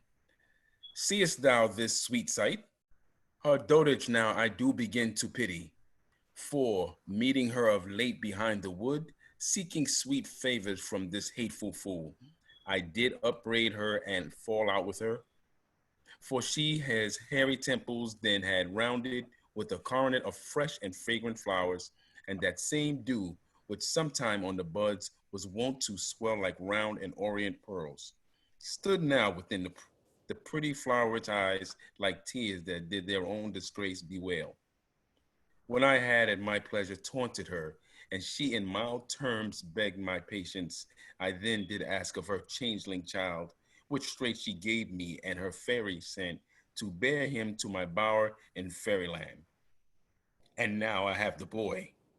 I will undo this hateful imperfection of her eyes, and gentle Puck take this transformed scalp from off the head of this Athenian swain, that he awakening when the other do, may all to Athens back again repair, and think no more of this night's accidents, but as the fierce vexation of a dream. But first I will release the fairy queen.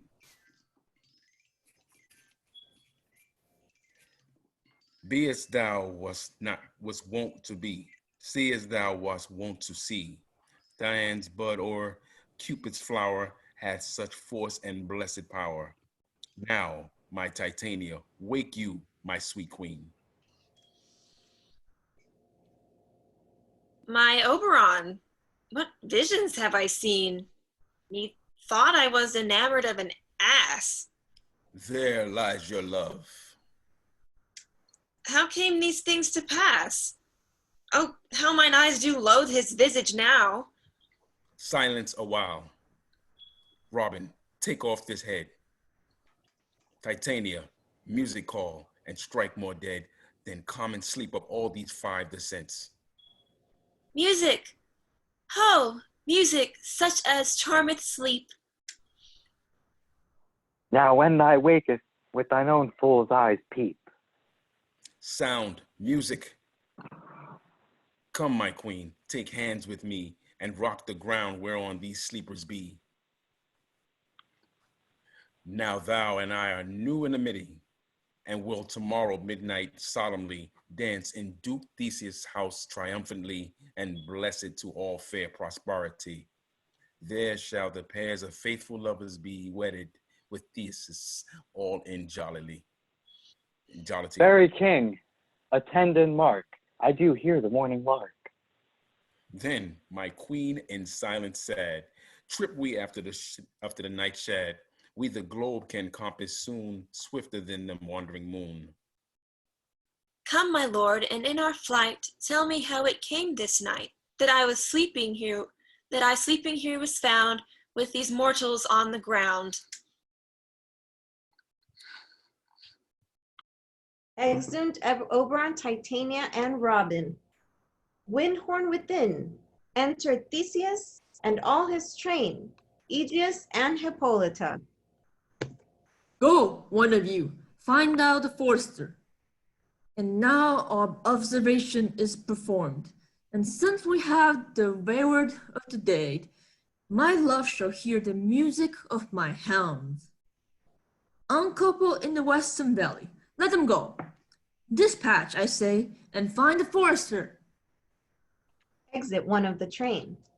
We will, fair queen, up to the mountain's top and mark the musical confusion of hounds and echo in conjunction. I was with Hercules and Cadmus once, when in a wood of Crete they bayed the bear, and with hounds of Sparta never did I hear such gallant chidings, for besides the groves, the skies, the fountains, every region near, seemed all one mutual cry. I never heard so musical a discord, such sweet thunder. My hounds are bred out of the Spartan kind, so fluid, so sanded, and their heads are hung with ears that sweep away the morning dew, crook-kneed and dew-lapped like Thessalian bulls, slow in pursuit, but matched in mouth like bells, each under each. A cry more tunable was never hollered to, nor cheered with horn. In Crete, in Sparta, nor in Thessaly. Judge them, you hear. But soft, what nymphs are these? Sees the four sleeping lovers. My lord, this is my daughter here asleep. And this, Lysander. This Demetrius. This Helena, old Nader's Helena. I wonder of their being here together. No doubt they rose up early to observe the rite of May, and hearing our intent came here in grace our solemnity. But speak, Aegeus, is not this day that Hermia should give answers to her choice? It is, my lord. Go, bid the huntsmen wake them with their horns. But morrow, friends, Saint Valentine is past. Being these whippers but to couple now? Lysander, Demetrius, Helena, and Hermia awake and kneel. Pardon, my lord. I pray you all, stand up. Lysander, Demetrius, Helena, and Hermia stand. I know you two are rival enemies. How come this gentle concord in the world? That hatred is so far from jealousy to sleep by hate and fear no enmity. My lord, I shall reply amazedly, half asleep, half waking. But as yet I swear, I cannot truly say how I came here. But as I think, for truly would I speak, and now do I bethink to me, so it is. I came with Hermia hither. Our intent was to be gone from Athens, where we might, without the peril of the Athenian law. Enough. Enough, enough, my lord. You have enough. I beg the law upon his head. They would have stolen it away, they would, Demetrius, thereby to have defeated you and me. You of your wife, and me of my consent that she should be your wife. My lord, fair Helen told me of their stealth, of this their purpose hither to this wood. And I in fury hither followed them, fair Helena in fancy following me. But, my good lord, I would not by what power, but by some power it is. My love to Hermia, melted as the snow, seems to me now as the remembrance of an idol god, which in my childhood I did dote upon. And all the faith, the virtue of my heart, the object and the pleasure of mine eye is only Helena. To her, my lord, was I betrothed, ere I saw Hermia. But like in sickness did I loathe this food, but as in health come to my natural taste, now I do wish it, love it, long for it, and will forevermore be true to it. Fair lovers, You have fortunately met. Of this discourse we more will hear anon. Aegeus, I will overbear your will. For in the temple by and by with us, these couples shall internally be knit. And for the morning now is something worn, our proposed hunting shall be set aside. Away with us to Athens, 3 and 3. We'll hold a feast in grave solemnity. Come, Hippolyta. Exit Theseus, Hippolyta, Aegeus, and the train. These things seem small and undistinguishable, like far off mountains, turning into clouds. When everything seems double, methinks I see these things with hatred eye. So methinks, and I have found Demetrius like a jewel, mine own and not mine own. Are you sure that we are awake? It seems to me that yet we sleep, we dream. Do not you think the Duke was here and bid us follow him? Yeah, and my father. And Hippolyta.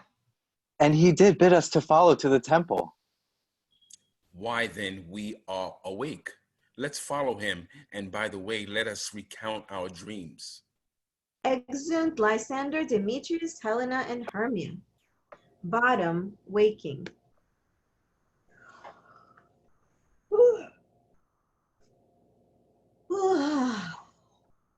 When my cue comes, call me, and I will answer. My next is, most fair Pyramus. Hi ho, Peter Quince. Flute, the bellows mender. Snout the tinker. Starveling. God's my life, stolen hence and left me asleep. I have had a most rare vision. I have had a dream, past the wit of man to say what dream it was. Man is but an ass if he go about to expound this dream.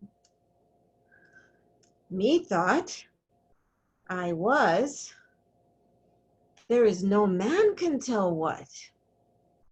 Methought I was, and methought I had, but man is but a patched fool if he will offer to say what methought I had.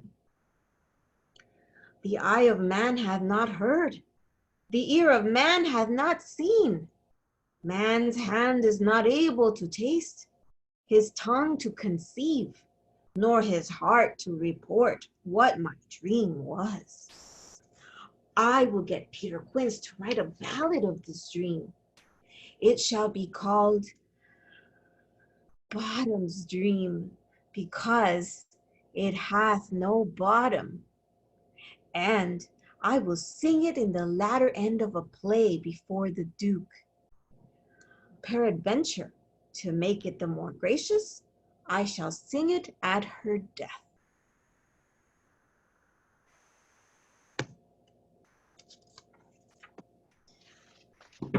Enter Quince, Flute, Snout, and Starveling. Have you sent to Bottom's house? Is he come home yet? He cannot be heard of. Out of doubt he is transported. If he come not, then the play is marred. It goes not forward, doth it? It is not possible. You have not a man in all Athens able to discharge Pyramus but he. No, he hath simply the best wit of any handicraft man in Athens. Yeah, and the best person too. And he is a very paramour of a sweet voice. You must say paragon. A paramour is, God bless us, a thing of naught. Enter Snug. Masters, the Duke is coming from the temple, and there is 2 or 3 lords and ladies more married. If our sport had gone forward, we had all been made men. Oh, sweet bully Bottom! Thus hath he lost 6pence a day during his life. He could not have escaped 6pence a day And the Duke had not given him 6 pence a day for playing Pyramus, I'll be hanged. He would have deserved it. 6 pence a day in Pyramus or nothing. Hey, where are these lads? Where are these hearts? Bottom! Almost courageous day! Almost happy hour! Masters, I am to discourse wonders, but ask me not what, for I tell you I am no true Athenian. I will tell you everything, right as it fell out. Let us hear, sweet Bottom. Not a word of me. All that I will tell you is that the Duke hath dined. Get your apparel together, good strings to your beards, new ribbons to your pumps. Meet presently at the palace, every man look o'er his part. For the short and the long is, our play is preferred. In any case, let Thisbe have clean linen, and let not him that plays the lion pare his nails, for they shall hang out for the lion's claws. And, most dear actors, eat no onions for garlic, for we are to utter sweet breath. And I do not doubt but to hear them say, it is a sweet comedy. No more words. Away, go away.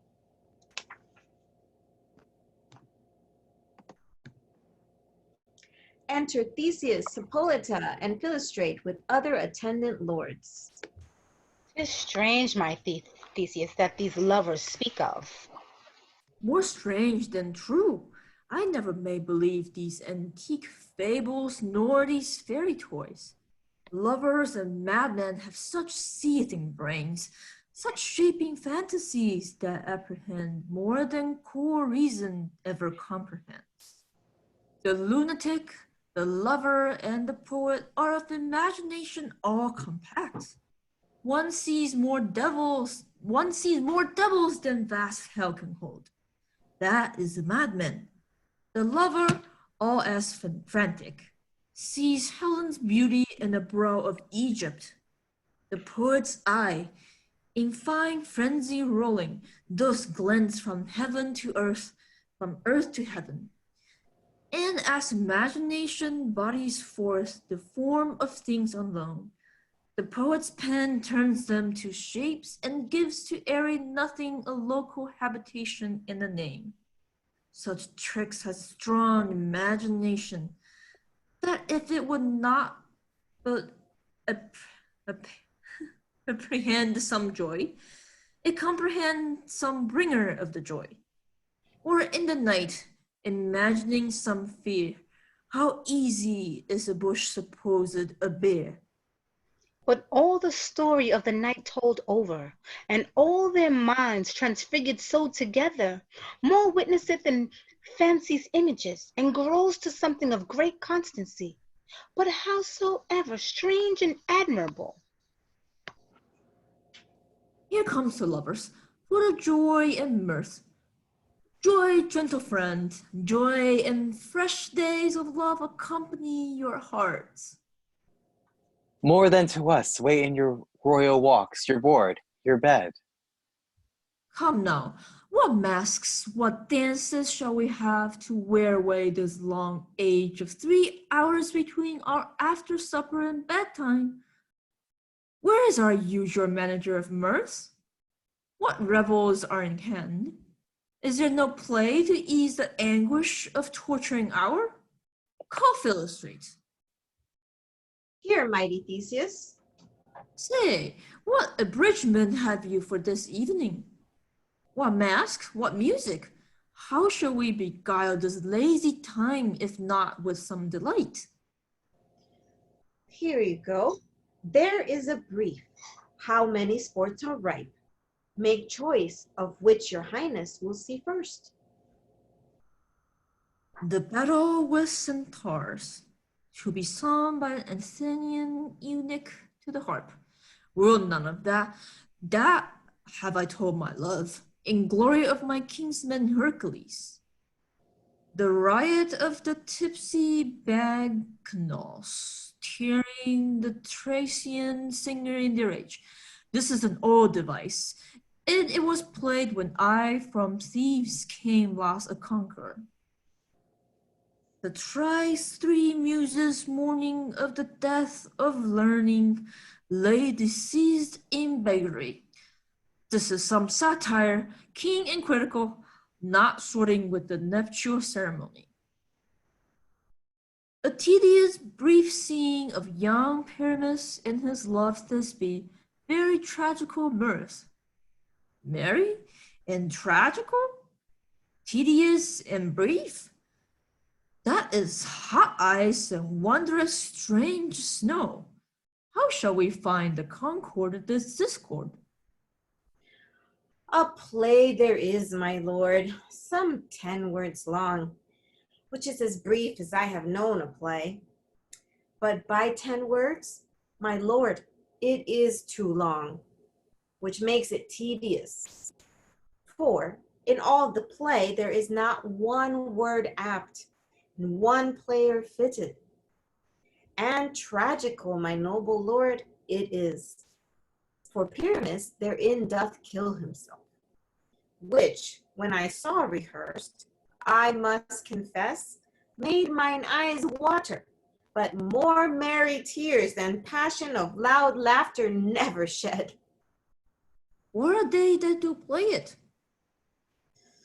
Hard-handed men that work in Athens here, which never labored in their minds till now, and now have toiled their unbreathed memories with this same play against your nuptial. And we will hear it. No, my noble lord, it is not for you.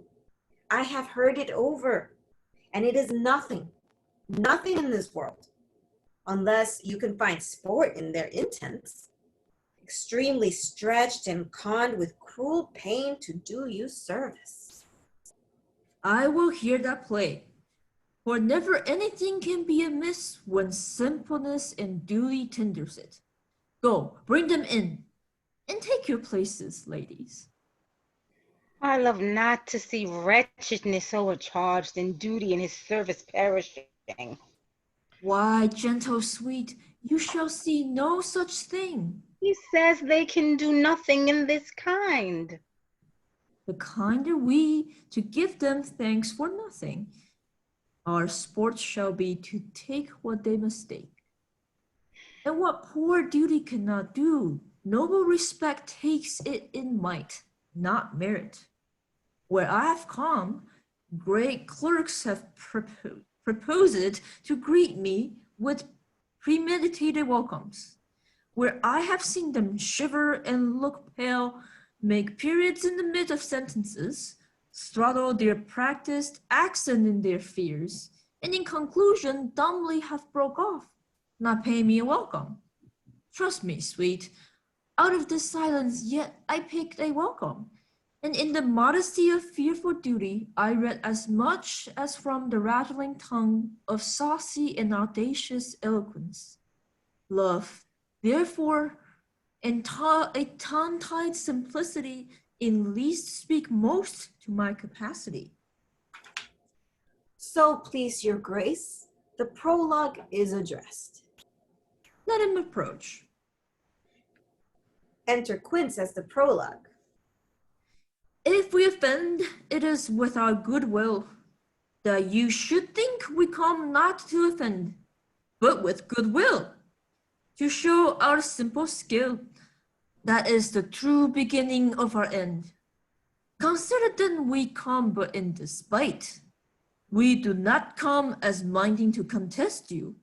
Our true intent is, all for your delight we are not here.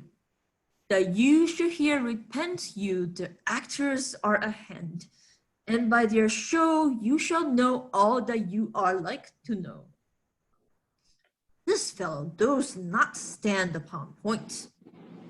He hath rid his prologue like a rough colt. He knows not to stop. A good moral, my lord, it is not enough to speak, but to speak truth. Indeed, he hath played on his prologue like a child on a recorder, a sound but not in government. His His feet was feet like a tangled chain, nothing impaired, but all disordered. Who is next? Enter bottom as Pyramus, and flute as Thisbe, and snout as Wall, and starveling as Moonshine, and snug as Lion. Gentles, perchance you wonder at the show, but wonder on, till truths make all things plain. This man is Pyramus, if you would know. This beauteous lady Thisbe is certain. This man with lime and rough cast doth present Wall. What vile wall which did these lovers sunder? And through Wall's chink, poor souls, they are content to whisper, at the which let no man wonder. This man with lanthorn, dog, and bush of thorn presenteth moonshine. For if you will know, by moonshine these lovers think to scorn. To meet at Ninna's tomb, there to woo. This grisly beast, which Lion hight by name, the trusty Thisbe, coming first by night, they scared away, or rather did affright. As she fled, her mantle she did fall, which Lion veiled with bloody mouth did stain. Anon comes Pyramus, sweet youth and tall, and find his trusty Thisbe mantle slain. Whereat with bloody blameful blade, he bravely broached his boiling bloody breast, and Thisbe, tearing a mulberry shade, his dagger drew and died. For all the rest, let Lion, Moonshine, Wall, and lovers twine at large discourse, while here they do remain. I wonder if the Lion be to speak. No wonder, my lord. One lion may win many asses do. Exeunt prologue, Pyramus, Thisbe, Lion, and Moonshine. Wall, played by Snout. In this same interlude it doth befall that I, one Snout by name, present a wall, and such a wall as I would have, you think, that had in it a crannied hole or a chink, through which the lovers Pyramus and Thisbe did whisper often very secretly. This loam, this rough cast, and this stone doth show that I am the same wall. The truth is so. And this the crannies is right and sinister, through which the fearful lovers are to whisper. Would you desire Lime and Hair to speak better? It is the wittiest partition that I've ever heard discourse, my lord. Pyramus draws near the wall. Silence. Enter Pyramus. Oh, grim looked night. Oh, night with hue so black. Oh, night, whichever art when day is not. Oh, night, alack, alack, alack. I fear my Thisbe's promise is forgot. And thou, O wall, O sweet, O lovely wall, that standest between her father's ground and mine. Thou wall, O sweet and lovely wall, show me thy chink to blink through with mine eyne.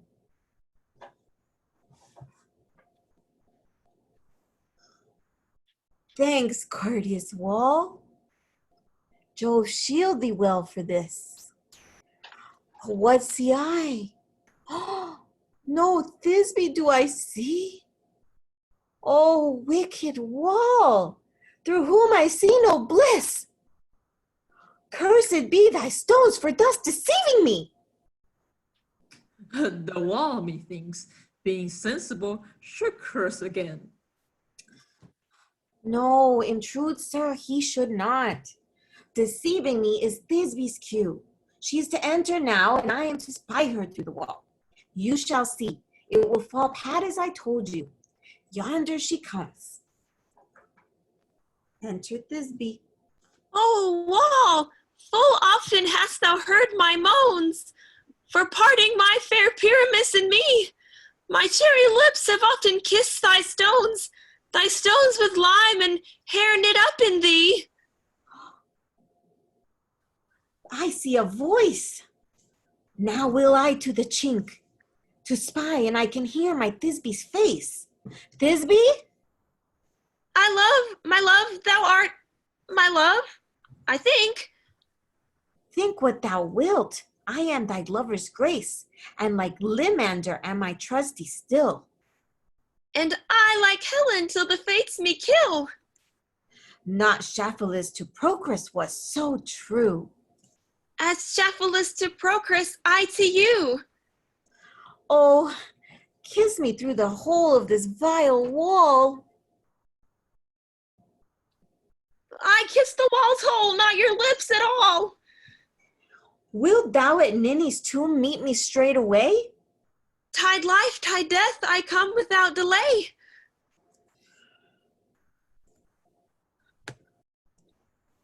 Exeunt Pyramus and Thisbe. Thus have I, wall, my part discharged. So, and now being done, thus wall away doth go. Now is the mirror down between the two neighbors. No remedy, my lord, when walls are so willful to hear without warning. This is the silliest stuff that I have ever heard. The best in this kind are but shadows, and the worst are no worse if imagination amend them. It must be your imagination then, and not theirs. If we imagine no worse of them than they of themselves, they may pass for excellent men. Here come two noble beasts in a man and a lion. Enter Lion and Moonshine. You ladies, you whose gentle hearts do fear the smallest monstrous mouse that creeps on the floor, may now perchance both quake and tremble here, when lion rough and wildest rage doth roar. Then know that I, as snug the joiner, am a lion fell, nor else no lion's dam. For if I should as lion come in strife into this place, 'twere pity on my life. A very gentle beast of a good conscience. A very best at beasts, my lord, that I ever saw. This lion is a very fox for his valor. True, and a goose for his discretion. Not so, my lord, for his valor cannot carry his discretion, and the fox carries the goose. His discretion, I am sure, cannot carry his valor, for the goose carries not the fox. It is well, leave it to his discretion, and let us listen to the moon.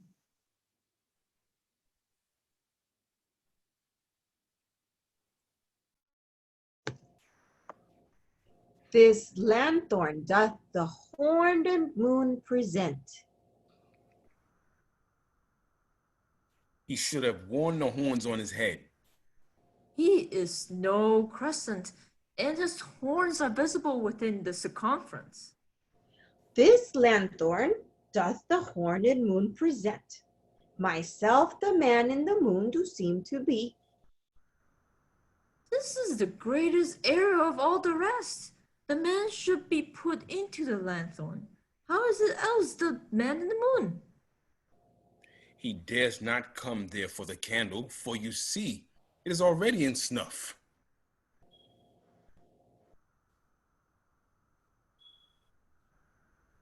I am weary of this moon. Would he would change.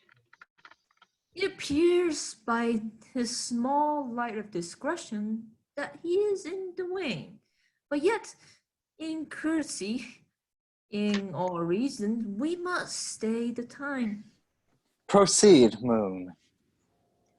All that I have to say is to tell you that the lanthorn is the moon.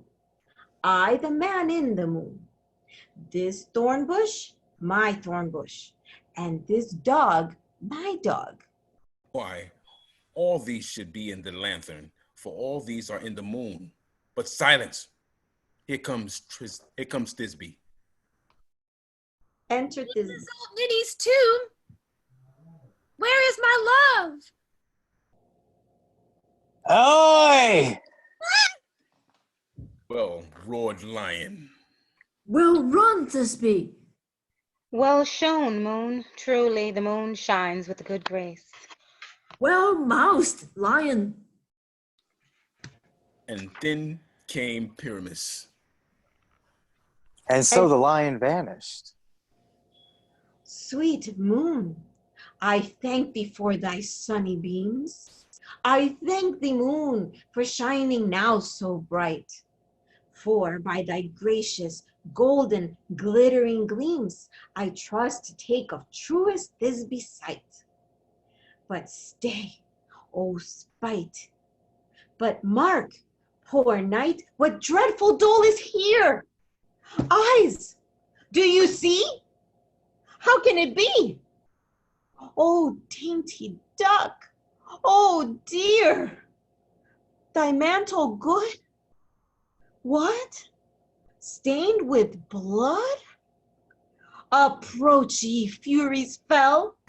Oh, fates, come, come, cut thread and drum, quail, crush, conclude, and quell. This passion and the death of a dear friend will go near to make a man look sad. Beshrew my heart, but I pity the man.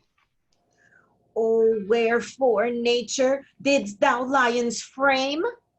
Since lion vile hath here deflowered, my dear.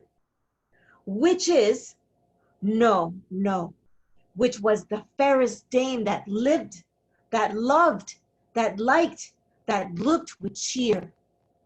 Come, tears, confound, out sword, and wound the pap of Pyramus.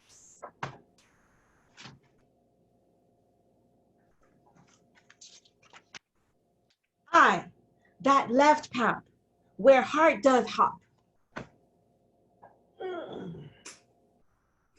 Thus die I, thus, thus, thus. Now I am dead, now am I fled. My soul is in the sky. Tongue, lose thy light. Moon, take thy flight. Now die, die, die, die. No die, but an ace for him, for he is but one. Less than an ace, man. For he is dead. He is nothing. With the help of a surgeon, he might yet recover and prove an ass. How chance moonshine is gone before Thisbe comes back and finds her lover? You'll find him by starlight. Here she comes, and her passion ends the play. Methinks she should not use a long one for such a Pyramus. I hope she'll be brief. A mote will turn the balance, which Thisbe is the better. He for a man, God warrant us. She for a woman, God bless us. She hath spied him already with those sweet eyes. And thus these she means, vitalicet. Sleep, my love? What? Dead, my dove? Oh, Pyramus, arise! Speak! Speak! Quite dumb? Dead? Dead? A tomb? Must cover thy sweet eyes, these lily lips, this cherry nose, these yellow cowslip cheeks are gone, are gone. Lovers make moan, his eyes were green as leeks. O sisters three, come, come to me, with hands as pale as milk. lay them in gore, since you have shore with shears his thread of silk. Tongue not a word. Come, trusty sword. Come, blade, my breast imbrue. And farewell, friends. Thus this be ends. Adieu, adieu, adieu. Moonshine and Lion are left to bury the dead. Aye, and Wall too. No, no, no, I assure you, the wall is down that parted their fathers. Will it please you to see the epilogue, or to hear a burgomass dance between two of our company? No epilogue, I pray you, for your play needs no excuse, never excuse. For when the players are all dead, there needs none to be blamed. Marry, if he that writ it had played Pyramus had hanged himself in Thisbe's garter, it would have been a fine tragedy. And so it is, truly, and very notably discharged. But come, your burgomask, let your epilogue alone. They dance. Exeunt bottom and flute. The iron tongue of midnight has told 12. Lovers to bed. It's almost fairy time. I fear we shall outsleep the coming morn as much as we this night have overwatched. This palpable gross play has well beguiled the heavy gait of night. Sweet friends, to bed. A fortnight hold we this solemnity in nightly revels and new jollity. Enter Robin. Now the hungry lion roars, and the wolf behows the moon, which the heavy ploughman snores, all with weary task fordone. Now the wasted brands do glow, which the screeched owl screeched loud, puts the wretch that lies in woe in remembrance of a shroud. Now it is the time of the night, that the graves all gaping wide, everyone lets forth his sprite, in the churchway paths to glide. And we fairies that do run by the temples her gates keen, from the presence of the sun, following darkness like a dream. Now our frolic, not a mouse shall disturb this hallowed house. I am sent with broom before to sweep the dust behind the door. Through the house give glimmering light by the dead and drowsy fire. Every elf and fairy sprite hop as light as bird from briar. And this ditty after me, sing and dance it trippingly.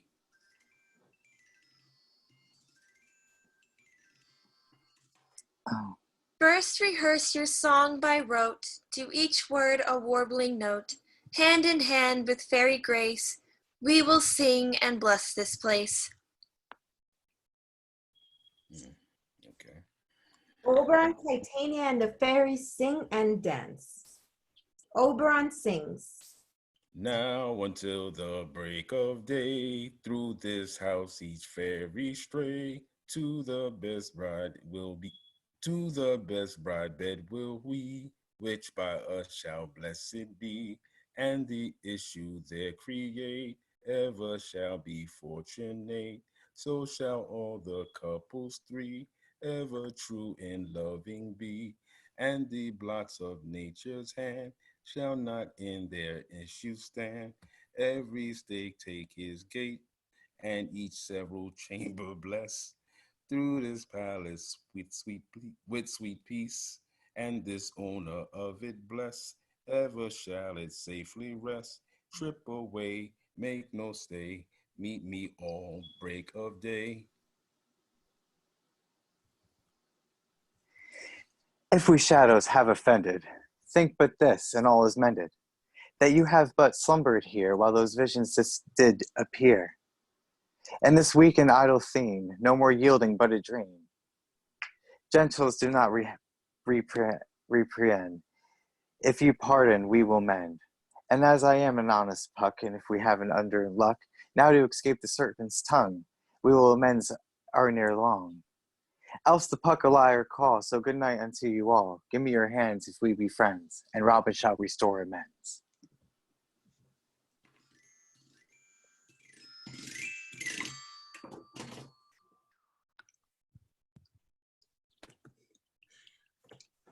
All right, everyone. Let's take a bow. it! Take a bow, everyone. Take a bow. Yo, I'm like so disappointed in my performance, y'all. But No, I'm you so did proud awesome. of it. No. I'm not gonna.